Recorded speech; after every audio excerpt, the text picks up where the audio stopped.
झारखंड में आगामी विधानसभा चुनावों से पहले आरजेडी बड़ा सियासी दांव चलने की तैयारी में है। चुनावों को लेकर सभी दलों ने कमर कस ली है, अपनी रणनीति बनानी शुरू कर दी है। लेकिन इसी बीच आरजेडी ने बड़ा दावा कर बीजेपी में हड़कंप मच गया है। तो क्या है आरजेडी का दावा, देखेंगे रिपोर्ट में। झारखंड में भले ही विधानसभा चुनाव की तारीखों का ऐलान नहीं हुआ है, लेकिन राजनीतिक दलों ने चुनाव की रणनीति तैयार कर ली है। ऐसे में चुनाव से पहले आरजेडी ने बड़ा दावा किया है। पार्टी के एक नेता ने दावा किया है कि झारखंड में बीजेपी के कई विधायक महागठबंधन के संपर्क में हैं। बड़ी टूट की भी बात कही गई है। आरजेडी के दावे से बीजेपी में तो घमासान मचा ही हुआ है, वहीं सियासी गलियारों में भी खलबली मच गई है। आरजेडी प्रवक्ता मृत्युंजय तिवारी ने कहा कि चंपई सोरेन 30 अगस्त को बीजेपी में जा रहे हैं।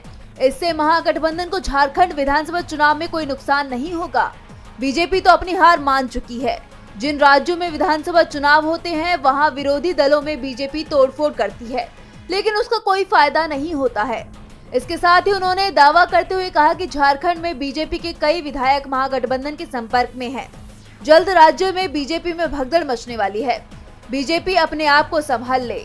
झारखंड में सरकार फिर से महागठबंधन की ही बनेगी। उन्होंने साफ कहा कि महागठबंधन का मकसद बीजेपी को रोकना है। अब जानकार कह रहे हैं कि आरजेडी प्रवक्ता के बयान ने बीजेपी को परेशान कर दिया है, क्योंकि दूसरे चुनावी राज्यों जैसे महाराष्ट्र में तो पहले ही बीजेपी में टूट की खबरें लगातार सामने आ रही हैं, जिससे बीजेपी कमजोर पड़ती दिखाई दे रही है। ऐसे में अगर यही सिलसिला झारखंड में भी शुरू हो जाता है, यानी आरजेडी का दावा सच होता है, तो ये बीजेपी के लिए विधानसभा चुनाव में बड़ा झटका साबित हो सकता है।